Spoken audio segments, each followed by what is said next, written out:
Hello students, आज हम the payment of gratuity act 1972 के बारे में बात करेंगे। जो ये बीकॉम फिफ्थ सेमेस्टर का सब्जेक्ट लेबर वेलफेयर का सेकंड यूनिट है। आज हम लोग लेबर वेलफेयर के सेकंड यूनिट के बारे में डिस्कशन करेंगे, जिसमें टॉपिक का नाम है the payment of gratuity act 1972। दरअसल पहले के एम्प्लॉई और आज के एम्प्लॉई में क्या फ़र्क होता। पहले आपने देखा होगा कि लोग काम करते थे, लोगों के पास पता चला 40 साल काम किया उन्होंने, 50 साल किया, 60 साल किया, पता चला पूरी उनकी ज़िंदगी बीत जाती थी। और उस ज़िंदगी के बीत जाने के बाद जब वो व्यक्ति जाने लगता था तो लोग उसे घर में, जैसे मसलन मान लीजिए आपके यहाँ कोई वर्कर कर रहा है या उसके यहाँ मतलब उसकी एज 40-50 साल हो गई, पता चला ये कौन साहब हैं, आपने पूछा तो कहा ये बाबूजी के ज़माने से हमारे यहाँ काम कर रहे हैं और इनको आज ये 40 साल हो गए और ये पुश्तैनी हमारे यहाँ नौकर हैं, पता चला 50 साल हो गए। अब पता चला वो मसलन मान लीजिए वो अब काम करने लायक नहीं रहे, तो जाहिर सी बात है कि वो जब जाएंगे तो आप उनको कुछ ना कुछ उनको भेंट के रूप में उनको गिफ्ट वगैरह देंगे। तो जाहिर सी बात है ये जो आप गिफ्ट देते हैं उनको, तो यही ग्रेचुइटी कहलाता है। अब इसको जो नया मॉडर्न मतलब आए एम्प्लॉई, अब जैसे वर्क करने लगे फैक्ट्री वगैरह में, अब उनको आपने जो लोग नौकरियां कर रहे हैं उनको एम्प्लॉय बोल दिया, उस समय आपने उनको नौकर बोल दिया।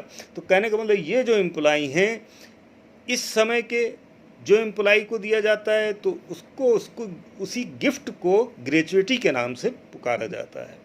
अब कहने का मतलब है इसी तरीके से होटल्स वगैरह में ले लीजिए, आप होटल्स में जाते हैं, होटल में जाने के बाद जब आप खाना खा लेते हैं तो आपको जो बेस्ट सर्विस मिली, बेस्ट सर्विस मिलने के बाद आप खुश हुए, पता चला वहाँ वेटर को आपने टिप्स दे दी।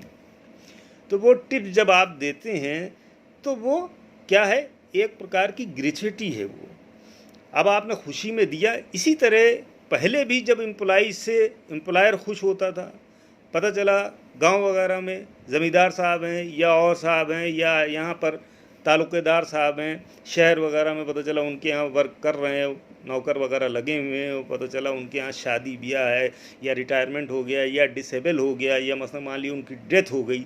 डेथ के केस में पता चला उनके बच्चों को रहने के लिए जगह दे दी या कैश दे दिया या किसी तरीके का कोई बड़ा गिफ्ट के रूप में उनको मकान बना के दे दिया। तो ये सब क्या है, ये जो गिफ्ट हैं इन्हीं को हम ग्रेचुइटी मतलब कहते हैं। उस समय इनका दूसरा नाम था, इनको गिफ्ट के नाम से पुकारते हैं, होटल में जाते हैं तो टिप्स के नाम से पुकारते हैं। और जब हम एम्प्लॉय किसी फैक्ट्री में या गवर्नमेंट संस्थान में काम करता है या गवर्नमेंट की नौकरी करता है तो उसे हम क्या कहते हैं, उसे हम ग्रेचुइटी कहते हैं। और इसको ग्रेचुइटी जब ये सरकार ने देखा कि ये सब वर्कर वर्क कर रहे हैं, फैक्ट्री वगैरह में कर रहे हैं, तो इसका बड़ी डिमांड हुई और डिमांड होने के बाद बड़ा इसमें मतलब लेटर्स वगैरह लिखे गए और उसके बाद इसकी बड़ी रिटेव वगैरह हुई, कोर्ट में लोग गए इस ग्रेचुइटी के चक्कर में कि हम लोग को ग्रेचुइटी मिलना चाहिए, इसकी बड़ी लड़ाइयाँ लड़ी गई।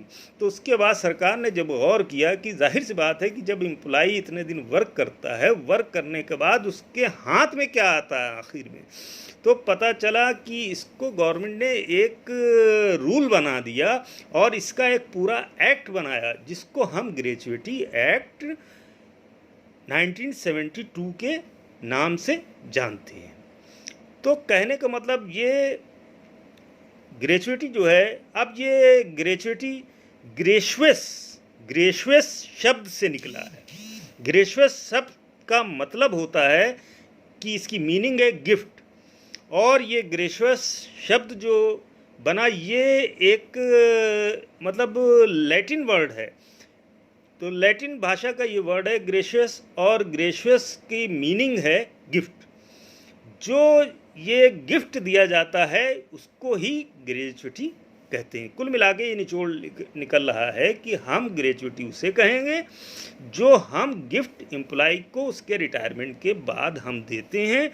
जो भी अमाउंट दी जाती है, लमसम अमाउंट जो उसे दिया जाता है। अब ग्रेचुइटी की अमाउंट पहले 3.5 लाख रुपए थी, अब बढ़ करके कुछ दिन पहले जो है वो 10 लाख रुपया हो गई। अब ग्रेजुएटी की अमाउंट इस समय रिसेंट टाइम में 20 लाख रुपया है।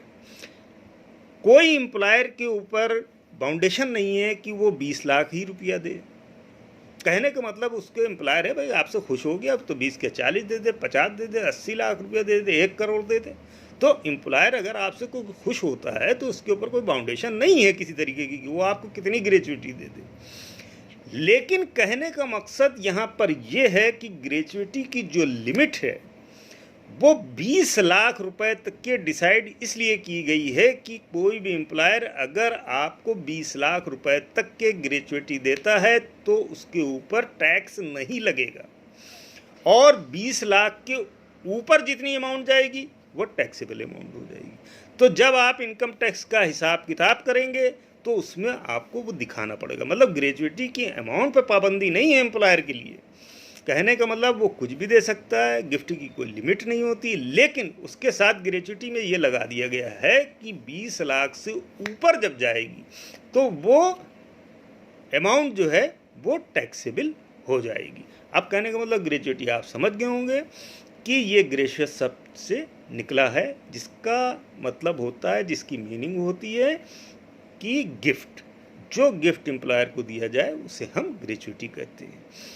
अच्छा, ये जो है एक्ट कब लागू हुआ? ये एक्ट 16 सितंबर 1972 को ये एक्ट लागू हो गया, इसीलिए इसका पेमेंट ऑफ ग्रेजुएटी एक्ट 1972 के नाम से इसे जाना जाता है। इसकी डेट याद रखिएगा, 16 सितंबर 1972। अच्छा, ये एप्लीकेबिलिटी ऑफ एक्ट, ये एप्लीकेबल कहाँ होता है? ये हमारा एक्ट पूरे भारत पर लागू होता है, और पूरे भारत का मतलब ये है कि इसमें पहले जम्मू एंड कश्मीर, मैंने आपको बताया था ये अलग था, अब तो इसका स्पेशल स्टेटस का दर्जा जाहिर सी बात है ख़त्म हो गया है। तो अब ये पूरे भारत में लागू होता है, इसमें कोई स्टेट छूटा हुआ नहीं है, इसलिए उसका कोई रेफरेंस देने की अब ज़रूरत नहीं है कि जम्मू एंड कश्मीर को मैं बार बार उसमें लाऊं। और इस एक्ट में अगर सेंट्रल गवर्नमेंट चाहे तो किसी भी संस्था पे अप्लाई करा सकता है। वो संस्था कौन सी होती हैं? मैंने आपको बताया था, फैक्ट्री के अलावा कोई भी संस्थाएं हों उनके ऊपर ये लागू हो सकता है। वो संस्थान जो है, पता चला एजुकेशन संस्थाएं भी हो सकती हैं, आपकी फैक्ट्रियां भी हो सकती हैं, आपके जो है आपके रेलवे कंपनीज हो सकती हैं, माइंस हो सकती हैं। तो कहने का मतलब इसका क्षेत्र काफ़ी बड़ा है, पूरे भारत पे लागू होता है, और ये इसमें कोई भी संस्था इसमें मेरे ख़्याल से बचती नहीं है, क्योंकि इसमें दिया हुआ है कि वो संस्थाएं जो मतलब जिनमें 10 या 10 से अधिक व्यक्ति कार्य करते हैं। जैसा मैंने फैक्ट्री की डिफिनेशन में आपको बताया था कि फैक्ट्री ईएसआई एक्ट जब मैं पढ़ा रहा था तो बताया था कि ईएसआई एक्ट में 10 या 10 से अधिक, मतलब किसी भी वर्ष, मतलब साल के 12 महीने में व्यक्तियों की संख्या पहुंच जाती है। जैसे ईएसआई एक्ट लागू होता था वैसे ही ये एक्ट, ग्रेचुइटी एक्ट 1972 लागू होगा। अच्छा, इसमें कौन कौन से आते, कुछ नाम मैं आपको बता रहे हूँ। जैसे प्लांटेशन है, पोर्ट है, माइन है, ऑयल कंपनी है, रेलवे कंपनी है। पहले उसमें ईएसआई एक्ट में ऑयल कंपनी, माइन और रेलवे रनिंग शेड नहीं आता था, लेकिन ग्रेचुइटी में ये भी इसमें कवर कर लिए गए हैं। और भी इस्टेब्लिशमेंट जहाँ पर मतलब रेस्टोरेंट हैं या होटल्स वगैरह हैं, जहाँ पर किसी 10 या 10 से अधिक वर्कर पाए जाते हैं, वहाँ पर ग्रेचुइटी लागू हो जाएगी। अब हम इसको आगे बढ़ाते हुए कुछ चीज़ों को और क्लियर कर देना चाहते हैं कि इसमें जो है एम्प्लॉय किसे कहते हैं। भाई जाहिर सी बात है कि इसमें एम्प्लॉय को जब हम ग्रेचुइटी का अमाउंट देंगे तो हमें एम्प्लॉय का जानना बहुत ही ज़रूरी है। अब इसमें एम्प्लॉय हर वो इंसान है जो मैनुअल, टेक्निकल स्किल्ड और अनस्किल्ड कार्य करता है उसे हम एम्प्लॉय कहते हैं। मतलब हर वो व्यक्ति या एम्प्लॉय जो मैनुअल, लेबोरियस, टेक्निकल और स्किल्ड और अनस्किल्ड कार्य करता है या कार्य कर रहा है उसे हम एम्प्लॉय कहते हैं। अब एम्प्लॉय की बात को आप समझ गए। अब दूसरी चीज़ ये है, अच्छा ये इसमें ग्रेच्युटी एक्ट में ये एम्प्लॉय शामिल होंगे। अच्छा इसमें मतलब मान लीजिए एम्प्लॉय हम किसको नहीं मानेंगे। देखिए इसमें फ़र्क है। ईएसआई एक्ट में हम जो था अप्रेंटिस करने वाले, ट्रेनिंग वाले व्यक्तियों को भी हम उसमें ईएसआई एक्ट में कवर करते थे। लेकिन इसमें क्या किया गया है, अप्रेंटिस करने वाले जो ट्रेनी हैं उनको हम इसमें ग्रेच्युटी एक्ट से बाहर रखते हैं। अब एम्प्लॉय कौन हो गया? देखिए एम्प्लॉय उनको हम इसमें मान रहे हैं जो मैनुअल, लेबोरियस, टेक्निकल, स्किल्ड और अनस्किल्ड कार्य करते हैं। इनमें कौन शामिल नहीं होगा? इनमें ट्रेनी, अप्रेंटिस जो ट्रेनिंग कर रहे हैं, अप्रेंटिस एम्प्लॉय या वर्कर या व्यक्ति, उनको हम इसमें शामिल नहीं करेंगे। उनको ऊपर हमें ग्रेच्युटी एक्ट लागू नहीं होगा। एक बात तो ये समझ होगी। अब एम्प्लॉय के बाद हम आगे बढ़ते हैं। अब हम एम्प्लॉयर को भी समझ लें कि एम्प्लॉयर किसे कहते हैं। तो एम्प्लॉयर, क्योंकि ये आपको मालूम होना चाहिए, इसमें गवर्नमेंट भी फैक्ट्रियाँ होती हैं, गवर्नमेंट संस्थाएं होती हैं, भाई एजुकेशनल संस्थाएं गवर्नमेंट की भी होती हैं और नॉन गवर्नमेंट की भी होती हैं। और कहने का मतलब इसमें आप यूँ समझ लीजिए, हर वो इंसान जिसके पास मैनेजमेंट का अल्टीमेट कंट्रोल होता है उसे हम एम्प्लॉयर कहते हैं। अब वो मैनेजर के भी रूप में हो सकता है, मैनेजिंग डायरेक्टर के रूप में भी हो सकता है, या गवर्नमेंट किसी को पावर दे दे तो उसको भी हम एम्प्लॉयर ही मानेंगे। जाहिर सी बात है, कोई फैक्ट्री है उसमें मैनेजर है, उसको सारी पावर्स हैं, तो वो मैनेजर ही एम्प्लॉयर हमारा कहलाएगा। और वो जो है मैनेजिंग डायरेक्टर है उसको भी हम, क्योंकि इसमें ये कहा गया है हर इंसान जिसके पास मैनेजमेंट का अल्टीमेट कंट्रोल हो उसे हम एम्प्लॉयर कहेंगे। अब ये बात एम्प्लॉयर की बात यहाँ पे ख़त्म हो गई। नेक्स्ट जो है हम देखते हैं कि इसमें कुछ आता है कि compliment year of service, sorry completed year of service. Completed year of service मतलब कंप्लीटेड ईयर ऑफ सर्विस किसे कहेंगे? देखिए इसको हम कंप्लीटेड ईयर ऑफ सर्विस उसे कहते हैं जब 1 वर्ष की निरंतर सेवा प्रदान करना, मतलब कंटिन्यूअस ऑफ सर्विस 1 ईयर, मतलब 1 साल की बिना 1 साल की जब हमें निरंतर सेवा प्राप्त होती उसे हम कंप्लीटेड ईयर ऑफ सर्विस कहते हैं। अच्छा नेक्स्ट इसमें आता है कि फैमिली, हाँ फैमिली किसे कहेंगे? अब जाहिर सी बात है क्योंकि इसमें जो है एम्प्लॉई होता है उसकी फैमिली भी होता है, वो भी इसमें ग्रेच्युटी एक्ट में कवर होगी। तो जाहिर सी बात है फैमिली का भी जान लेना हम लोग को ज़रूरी होगा कि भाई ग्रेच्युटी एक्ट में जिसको एम्प्लॉई होगा तो जाहिर सी बात है उसकी फैमिली भी होगी। अगर शादी नहीं हुई है उसकी तो पता चला उसके माता पिता होंगे, उसके ऊपर डिपेंड होंगे, तो वो भी फैमिली में उसके शामिल होंगे। तो कहने का मकसद ये है जब फैमिली में एम्प्लॉई की किसको शामिल करें? अगर मेल है तो उसके डिपेंडेंट पेरेंट, शादीशुदा है तो उसके बच्चे। अब इसमें ये देख लीजिए, अगर मतलब मेल एम्प्लॉई है या फीमेल एम्प्लॉई है तो उसके दोनों के मतलब डिपेंडेंट्स, पेरेंट्स, उसका हस्बैंड, अगर फीमेल एम्प्लॉई है तो उसके मतलब हस्बैंड भी शामिल होगा और उसके फादर मदर भी इसमें शामिल होंगे। और अगर मेल एम्प्लॉई है तो उसके फादर मदर शामिल होंगे और उसके बीवी बच्चे शामिल होंगे। अच्छा अब मसलन मान लीजिए अगर मेल एम्प्लॉई है और फॉर द एग्ज़ाम्पल उसकी डेथ हो गई और उसने जो है मतलब मान लीजिए कि उस मेल एम्प्लॉई के बच्चे मतलब फादर मदर हैं, उसने अगर नॉमिनी कर दिया तो कोई बात नहीं, तो जाहिर सी बात है उसके बच्चे इसमें नॉमिनी हो सकते हैं कि नहीं हो सकते हैं, उनको कवर किया जाएगा कि नहीं कवर किया जाएगा। तो इसमें ये देखिए, अगर मसलन मान लीजिए किसी एम्प्लॉय का बेटा या बेटी है तो दोनों कवर होंगे। अब मसलन मान लीजिए बेटे की शादी हो गई, शादी होने के बाद उसकी बहू आ गई, अब बहू के पता चला बच्चे हो गए।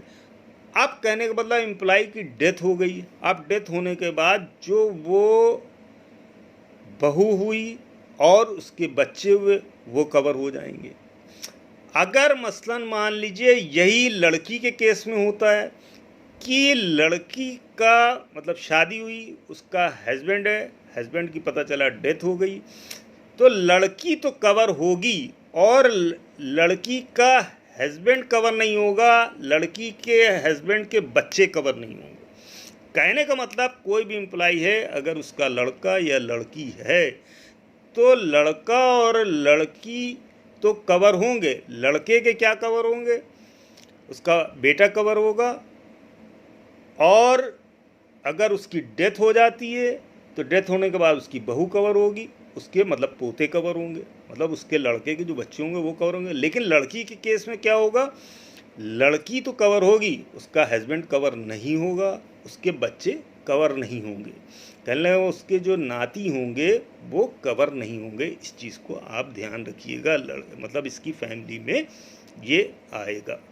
मतलब कहने का मेल फैमिली में उसके डिपेंडेंट फादर मदर, फीमेल में फादर मदर, उसके हस्बैंड, और कहने का मतलब अगर डेथ हो जाती है अगर लड़के की तो उसकी बहू भी कवर होगी, उसके बच्चे भी कवर होंगे। फीमेल केस में लड़की तक के तो कवर होगा, उसके हस्बैंड नहीं कवर होगा, उसके बच्चे कवर नहीं होंगे। एक चीज़ तो ये यहाँ पर क्लियर हो गई। दूसरा है कि सुपर एनुएशन। ये सुपर एनुएशन क्या होता है? सुपर एनुएशन उसे कहते हैं, ये जो होता है रिटायरमेंट का जो होता है, जब आदमी नौकरी पाता है कोई व्यक्ति, उस समय एग्रीमेंट में फिक्स कर लिया जाता है कि इस डेट पर रिटायर होगा, तो उसे हम सुपर एनुएशन कहते हैं। अपॉइंटमेंट लेटर में एक डेट लिखी होती है कि इस समय वो रिटायर्ड होगा, तो उसको ही हम सुपर एनुएशन के नाम से जानते हैं। नेक्स्ट है कि कंटिन्यूअस सर्विस। देखिए कंटिन्यूअस सर्विस मैंने आपको बताया था, उधर कंप्लीटेड ईयर बताया था, 1 वर्ष होना चाहिए। अब कंटिन्यूअस सर्विस किसे कहेंगे? भाई साल में देखिए 365 दिन होते हैं। अब 365 दिन तो होते हैं, अब कहने का मतलब 365 दिन में मतलब मान लीजिए कितने दिन नौकरी करे आदमी की, उसको ये माना जाए कि उसने कंटिन्यूअस सर्विस की है। अब देखिए कंटिन्यूअस सर्विस कितने दिन, मतलब मान लीजिए उसने नौकरी की 365 दिन में। जैसे ब्लो माइन, जो मतलब माइंस वगैरह में काम करते हो, अंडरग्राउंड ज़मीन के अंदर काम करते हैं, उनके लिए 365 दिन में 190 दिन ब्लो माइन के केस में।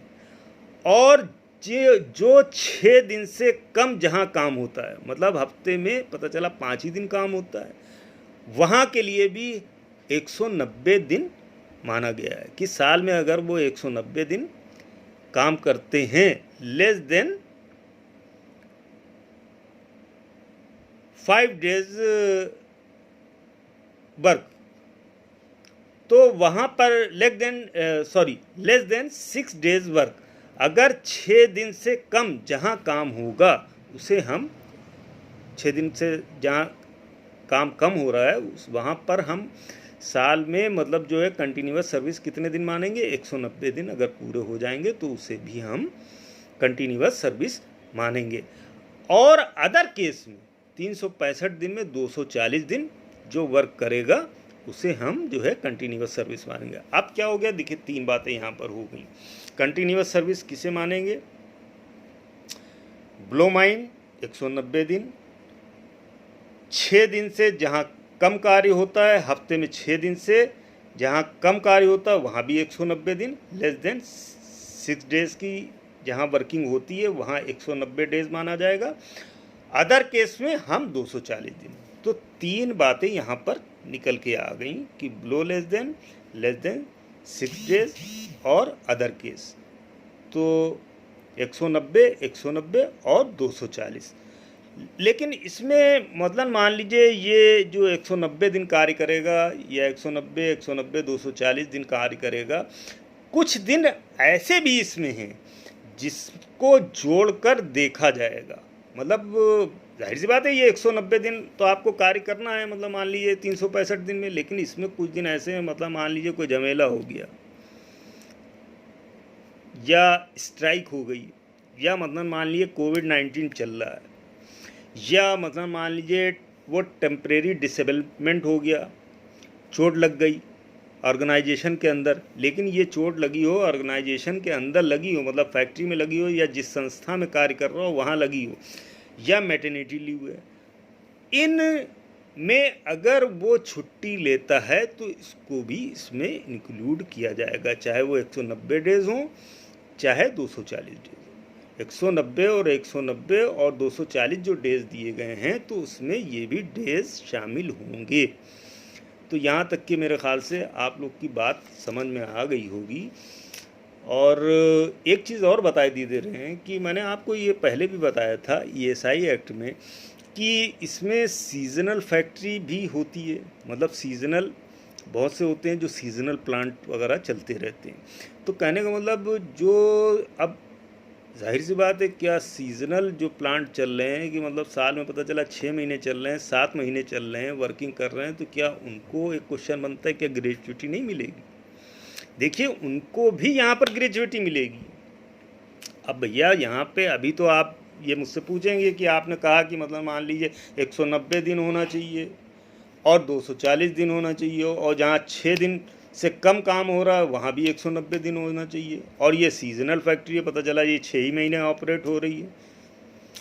6 महीने का मतलब 6 3 18, 100 दिन, 180 दिन ये फैक्ट्री चल रही है, या 7 महीने चल रही तो 7 3 21, 200 दिन ही फैक्ट्री चल रही है। और आप कह रहे हैं कि 240 होना चाहिए, 190, तो ये तो इसमें आता ही नहीं, तो आप ये कैसे दे देंगे इसको ग्रेच्युटी?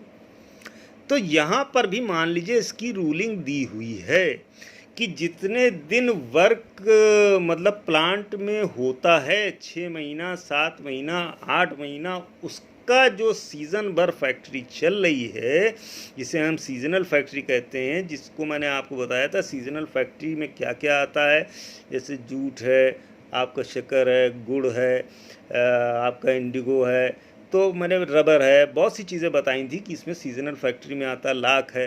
तो कहने का मकसद ये है जितने दिन ये सीजनल फैक्ट्री चली हो उसका 75% हम डेज का निकाल लेंगे। मतलब 100 दिन चली हो तो 75 दिन, मतलब 100 दिन अगर चल रही है फैक्ट्री कोई, मतलब मान लिए तो 75 दिन आना कंपलसरी है। इसी तरीके से जितने दिन वो सीजनल फैक्ट्री चली हो उसका 75% ऑफ डेज जो है हम निकाल लेंगे, तब उसको हम ग्रेच्युटी मिल जाएगी। तो यहाँ पर हम इसको ख़त्म कर रहे हैं।